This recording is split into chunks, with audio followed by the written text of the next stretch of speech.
Hey, welcome back to the show. He's John Goldman. I am Mark Sylvester. This is Truth Lost at Sea.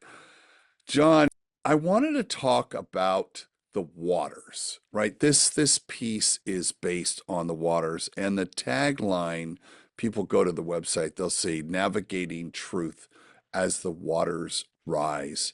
So that's kind of doing double work, right? It's literal and it's metaphorical at the same time. Why don't you walk us through that?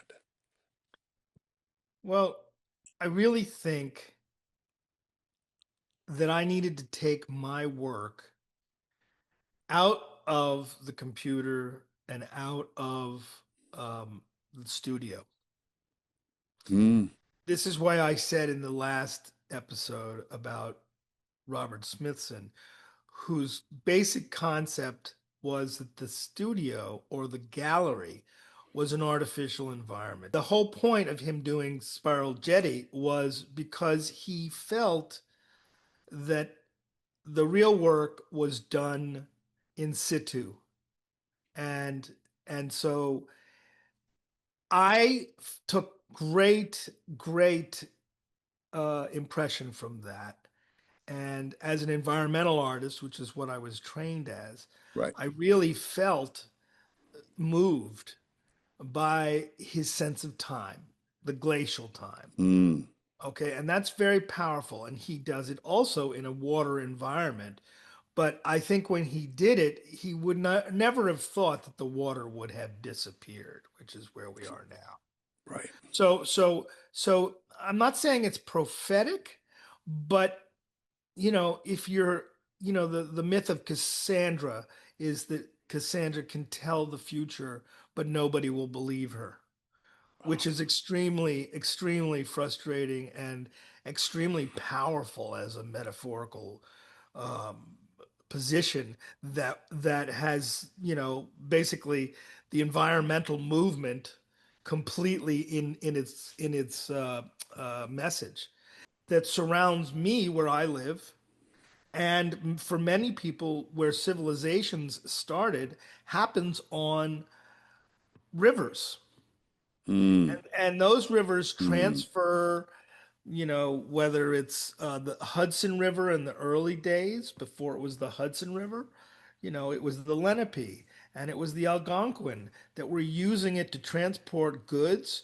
to grow corn, and to transfer that corn up and down the river. But we have a really bad record of looking downstream when we make our plans. We don't really think about the outcomes of the long term. And this is certainly the case, let's say, with Louisiana, where my family is from, where the oil industry really thought that, hey, we're powering the world. That's a good thing. But not understanding that through the course of time, all that transportation and all of the carbon production to a degradation of our water systems. And so, without that kind of forward thinking, how is this going to affect generations far in advance of ours? so the fact They didn't that think of it that truth, way. They so the fact that the sculpture is on water is important because one of the things you're doing is as people see this and encounter it, you want conversations to start. So is one of those conversations around the environmental uh, challenges that water is facing. Yes, and I think what the important thing is, how do we address this? Okay, what kind of conversation? I mean, it's very simple fact that, you know, there are these planned events in and around the deployments of this truth sculpture that are bringing attention to the water, bringing attention to humans interacting with the water, and thinking about their environment around them. Um, we don't necessarily do that consciously all the time. We just are. We can make a response. Oh, isn't that sunset beautiful? But we don't really think about why it's orange. It's orange, not necessarily for good reasons, right? I mean, it's because there's an awful lot of sulfur, let's say, in the sky. But nobody wants to look into the granular nature of why it's beautiful. Okay, they just like the colors. And it used to be as a sailor that in the morning there was a saying, red at night, sailors delight, red in the morn, sailors be warned, which was a myth and it's sort of superstition, but the whole point was that we didn't really understand what the sunset was about. I'm going to shift this a little bit. So, Woods Hole, Boston Harbor, the Hudson, the Schuylkill River, the Potomac, you didn't choose these waterways at random. And I know there's a certain convenience to them, but there's also some historical weight of that route. What was your thinking there? Well, part of it was convenience for me Of course, understood. because Boston's in my backyard and certainly the Vineyard Sound is, you know, about less than a mile away from my where I'm sitting right now. But the significance of them is that this is the most densely populated part of the country, the Northeast Corridor. It is um, because of its density, it means that it kind of serves as a laboratory for all those for all the downsides, all that stuff we were just talking Mm, about mhm, outcomes, mhm. because you have huge population, you have huge population impacts on those water systems, and you have huge, complex transportation uh, uh, impacts. So one of the things that I want in discussing the truth is thinking about all of these things, how how the individual seeing truth lost at sea can feel like they are a part of a bigger conversation. And it may be just for their education or their edification about Sure. understanding their natural world in their front yard. And that can mean all of these different places. So the idea originally was to go from Boston down to the Supreme Court. And how do I do that? I mean, there's a lot of protests. There's a lot of Sure. recent um, visual attack, not attacks, but visual articulations, like on the mall, Jeffrey Epstein and Donald Trump dancing. There's a lot of ways that we can use cultural um, friction to be able to discuss this. So the whole point is, if we get press, if we get stories written about this, it becomes part of that conversation. It Got doesn't necessarily mean Josephine and Joe are talking to Betty and Barrett's as they're standing there looking out at the water.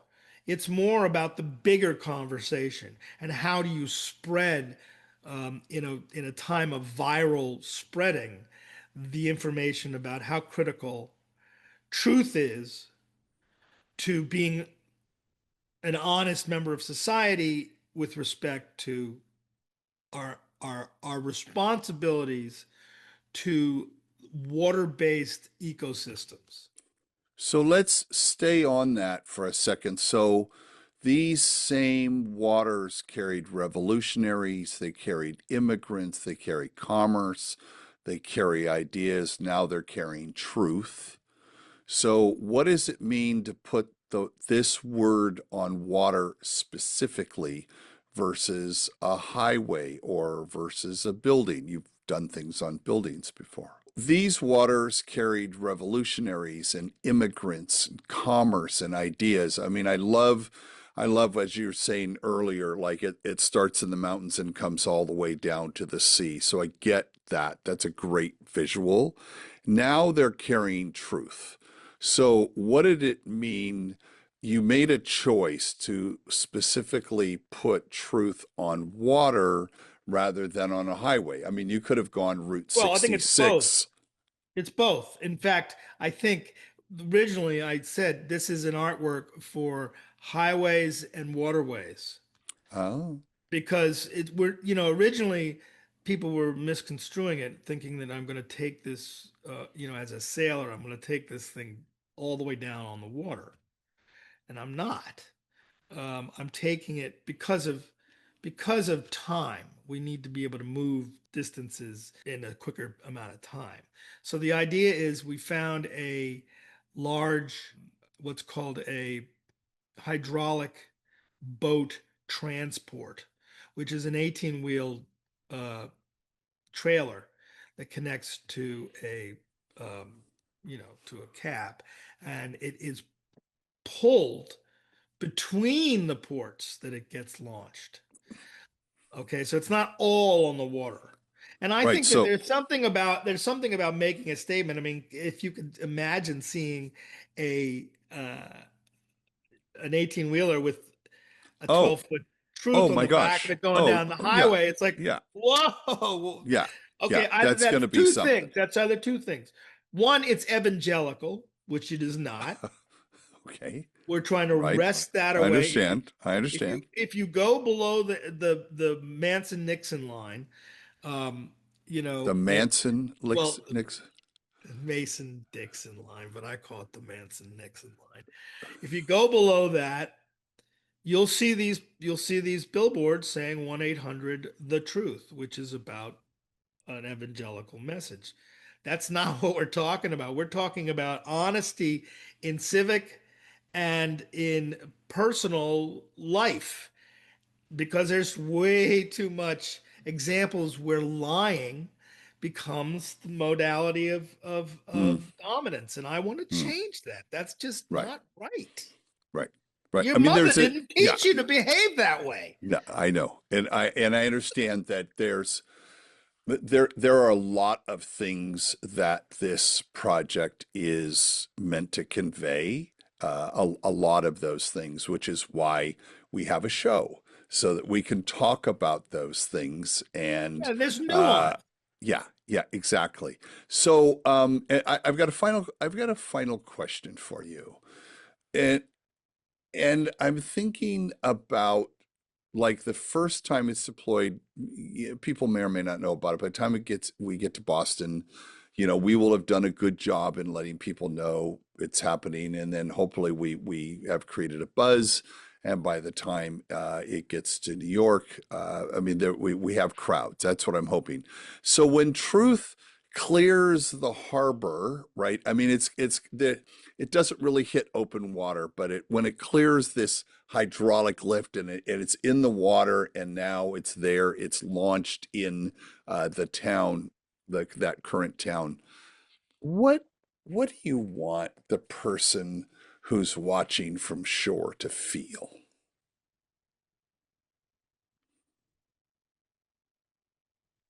I want them to think that this gigantic word, which is riddled with holes,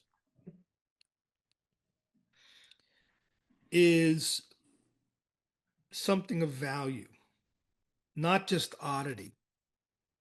Oh, what the hell is that on the water? You see it and you go, oh, truth. Why does it have so many holes in it? And yet, why is the light coming out from the inside of it? All of those things are metaphorical messaging. There are ways of me being able to say, well, light comes out of the truth. We are thinking Okay. about it Yeah. as a visual statement, that it's not like the light of God, whatever that is. It's not the light of man. It's the idea of the illumination of an idea that is central in this case to democracy, which is imperiled. And it is essential to understanding human behavior and how we approach each other. If we think about value in our society, money has always been at the top, but it's a false value because at the end of the day, what really matters is those who you love and those who you care for, and that you have shown responsibility in taking care of those people. Or in the case of ecosystem, in stewardship and understanding your role as a human to be some protector of essential these essential elements of society, of our environment, and what do we have in a collective way that can really help with all of these responsibilities? How do we share these responsibilities? So what's interesting to me is I said, how do you want them to feel? And you said, I want them to think, Oh, which well, was interesting because because yes, you want them to think. I also know that if that a movement doesn't start here, it starts here. yes. Starts here. So I love that we are stewards of ideas, and that while we think to protect those physical things, how do we protect the truth, and how are we stewards of the truth? I think is that thing, and if we can get people to feel here, we're going to get them to move. John, thank you so much. I appreciate these ongoing conversations, and I know when people meet you in person at one of these events, you'll be there, not to be missed. That they will be able to have these longer conversations with you, and I hope that they will comment here on YouTube. They can look here to look at the link to go and find out more about the project, and I look forward to